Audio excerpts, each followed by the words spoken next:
Sir, ఈవిడ అన్నయ్యల దగ్గరికి వెళ్ళొచ్చాను. ఈవిడికి మాకు ఎలాంటి సంబంధం లేదని చెప్పారు సార్. దీనికోసం మనిషి అన్నవాడు ఎవడూ రాడు, కానీ కేసు రిజిస్టర్ చేసి కోర్టు తీసుకుపోదండి.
ప్రకాష్, నువ్వే చంపావా? సైగలు మూగ భాషలు ఇక్కడ కుదరవు, నోటితోనే చెప్పాలి. నేనే చంపాను. ఎందుకు చంపావు? చంపానని ఒప్పుకున్నాను కదా, ఏదో సెక్షన్ కింద నన్ను చంపేయండి. ముద్దాయే శిక్ష విధించుకుంటే ఇక్కడ మేమెందుకు? సెక్షన్లు శిక్షలు నువ్వు గుర్తు చేయాల్సిన పని లేదు. అసలు నువ్వేం చేసావో చెప్పు. ఫారెన్లో నా ఫ్రెండ్ని చంపేశాను, ఇక్కడ ప్రకాష్ని చంపేశాను, భారతీయ సంస్కృతిని చంపేశాను, గౌరవ మర్యాదలను చంపేశాను, ఆఖరికి నా బిడ్డను కూడా చంపబోయాను. నన్ను చంపేయండి, నేను బ్రతకూడదు. బ్రతకడానికి నాకు అర్హత లేదు. అందరికీ ఒక పాఠంగా, నాకు గుణపాఠంగా నన్ను ఉరికంబ ఎక్కించండి. చంపడానికి చావడానికి వెనకాడని నీలాంటి వాళ్ళు సమాజానికే ప్రమాదకరం. అన్నల్ని, వదిల్ని, ఫ్రెండ్స్ని, వర్కర్స్ని లెక్క చేయని నువ్వు చివరి కోర్టును కూడా పట్టించుకోవడం లేదు. నేరం ఒప్పుకుంటే శిక్ష తగ్గిస్తామనుకోవద్దు. సాక్ష్యాధారాల్ని, వాంగ్మూలాల్ని పరిశీలించి తగిన తీర్పు ఇవ్వడానికి కోర్టు 20వ తారీఖు వాయిదా వేస్తున్నాను.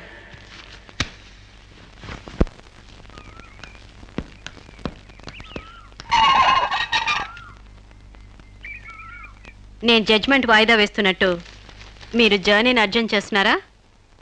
ఎంతైనా జడ్జ్ భర్త అనిపించారు. మీరు పాఠాలు నేర్పించకపోతే పిల్లలేం ఫెయిల్ అయిపోరు. ఈసారి వారం రోజు సెలవు పెట్టండి, ఓకే? అమ్మా, మీకోసం ఎవరు వచ్చారు. బాయ్.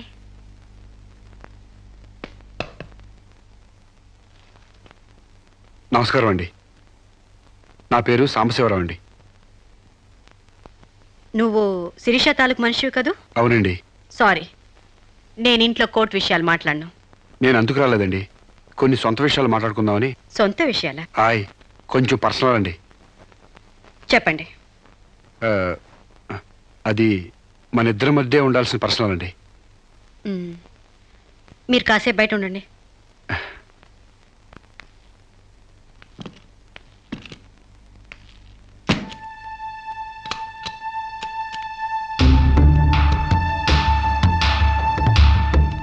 చాలా సీక్రెట్ కదండి, అందుకే తెలిపేశా. చెప్పు. మీ వారు ఢిల్లీలో ఉంటారంట కదండి? అవును. అక్కడ మీ వారు లీడరో అంట కదండి? University reader. 15 రోజులకోసారి వచ్చి వెళ్తుంటారంట కదండి? ఇవన్నీ నీకెలా తెలుసు?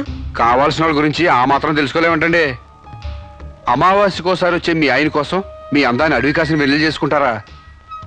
ఆ రోజు కోర్టులో మిమ్మల్ని చూడగానే నా వయసు జిగేలు మంది.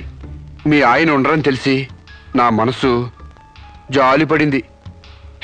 తేగలాగా మంచి నాజుగ్గా ఉన్నారు. ఎందుకిలా మీ అందాన్ని మగ్గబెట్టుకుంటారు? ఓ పని చేయండి, మీరు నన్ను ఉంచుకోండి, లేకపోతే నేను మిమ్మల్ని ఉంచుకుంటాను. నన్నెవరు అనుకుంటున్నారా?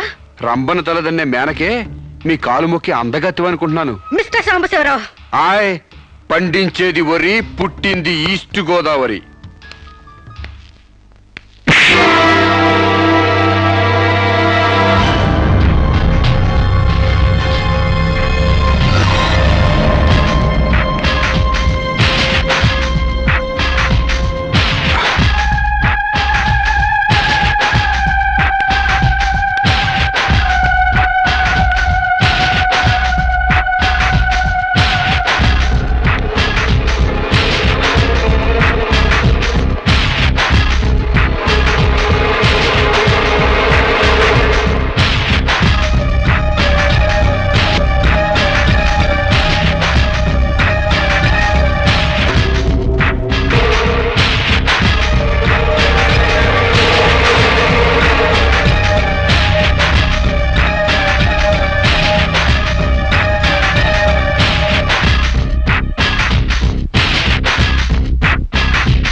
మేడం, ఏం జరిగింది? అతను చాలా ఇండిసెంట్ గా ప్రవర్తించాడు. అసలు వీడి లోపల ఎందుకు రానిచ్చారు మేడం? ముందు అతను హాస్పిటల్ తీసుకెళ్ళండి ప్లీజ్. Constables, call ambulance. ఆగండి.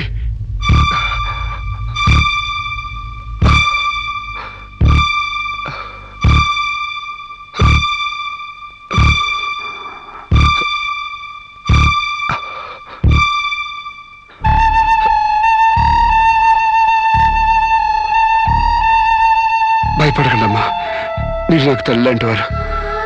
ఇదంతా నేను కావాలని చేయలేదు. శిరీష్ నిర్దోషని చెప్పడానికే చేశాను. అవునమ్మా, శిరీష్ అమాయకురాలు. నా శిరీష్కి అనుకోలేకపోయినా ఆర్తన ఉంది. మమకారాన్ని అర్థం చేసుకోలేకపోయినా మానవానికి విలువిస్తుంది. రాష్ట్రం కాని రాష్ట్రం వెళ్ళొస్తేనే స్టైల్ పెరిగే ఈ రోజుల్లో 20 సంవత్సరాలు ఫారిన్లో ఉండొచ్చిన శిరీష్కి ఇతరుల్ని డామినేట్ చేయాలనే తప్ప వేరే ఆలోచన లేని పిచ్చిది. మీరు ఒక జడ్జి అయ్యిండు కూడా ముందు వెనక ఆలోచించకుండా రేపు చేయబోయి నన్ను కత్తితో పొడిచారు. ఎందుకు? ఆడదానికి ఇష్టం లేకపోతే స్వయానా మన్మధుడే దిగొచ్చినా అంగీకరించదమ్మా. నా శిరీష శీలం లేని ఆడదైతే ఆ రోజు వాడిని ఎందుకు చంపేది? హాయిగా వాడితోనే డేటింగ్ పెట్టుకునేది. మొగుడితో తప్ప పరాయి మగాడితో ఊహించుకోలేని ఆడతోనూ ఉన్న ఏ ఆడదైనా ఆ పరిస్థితిలో ఉంటే ఈరోజు మీలాగే ఆ రోజు శిరీష్ లాగా చేస్తుంది. ఎంత పచ్చి వ్యభిచారైనా ఇష్టం లేని మగాడి చేయి పడితేనే చేదరిస్తుంది. నా శిరీష్ సిగ్గు తెలియంది కానీ శీలం లేనిది కాదమ్మా. తను నా తమ్ముడిని ఏ డేటింగ్ పేరుతో మోసం చేసిందో అదేవిధంగా మోసం చేసి తనలో మార్పు రావాలని నాటకం ఆడాను. అవును మేడం, శిరీష్లో మార్పు తేవాలని నేను సాంబశివరావు కలిసి ఈ నాటకం ఆడాం. ఆమెలో మార్పు సాధించాం. కానీ లాస్ట్ మూమెంట్లో మర్డర్ కేసులో ఇరుక్కుంది. మీరు శిరీషకు కటింగ్ శిక్ష వేయబోతున్నారని తెలిసి అతను ఈ రేప్ ప్లాన్ గురించి నాతో చెప్పాడు. నీకు తెలియంది కాదు, కానీ చెప్తున్నాను.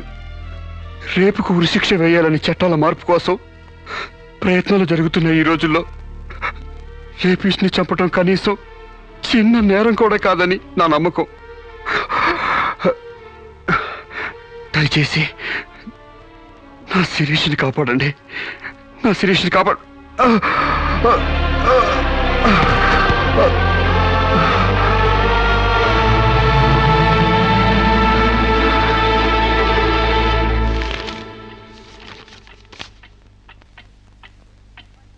మనల్ని కుట్టినా కుట్టకపోయినా చీవని తేలిని పావుని చంపేస్తున్నాం మనకు హాని కలగకూడదని. శిరీష తన మానానికి హాని వాటిల్లిందని ఒక చీడ పురిగిని చంపింది. ఒక పథకం ప్రకారం ముందు వేసుకున్న ప్లాన్ ప్రకారం చంపలేదు కాబట్టి ఆ క్షణానికి ముందు హతుడు ప్రకాష్కి ముద్దాయి శిరీషకి పగలు ప్రతీకారాలు లేదు కాబట్టి ఆమె ఇంటెన్షన్గా అతన్ని గాయపరచలేదు కాబట్టి ఈ కేసుని కొట్టివేస్తున్నాను. 100 మంది దోషులు తప్పించుకున్నా ఒక నిర్దోషి కూడా శిక్ష అనుభవించకూడదు. న్యాయమూర్తి కోర్టు ద్వారానే కాదు, ఎలా తెలిసినా సాక్ష్యాలు స్వీకరించాలి. తానిస్తున్న ఏ తీర్పైనా పూర్తి నమ్మకంతో ఇవ్వాలి. ఈ 3 సూత్రాలు ఆడదానికి 3 ముళ్ళ మంగళసూత్రాల న్యాయమూర్తి పవిత్రమైనవి. ఈ సూత్రాలపై నమ్మకంతోనే ఈ తీర్పు చెప్తున్నాను. సాక్ష్యాధారాలు పరిశీలించిన పిమ్మట శిరీష తన నేరాల్ని అంగీకరించిన నిర్దోషిగా ఆమెను విడుదల చేస్తున్నాను.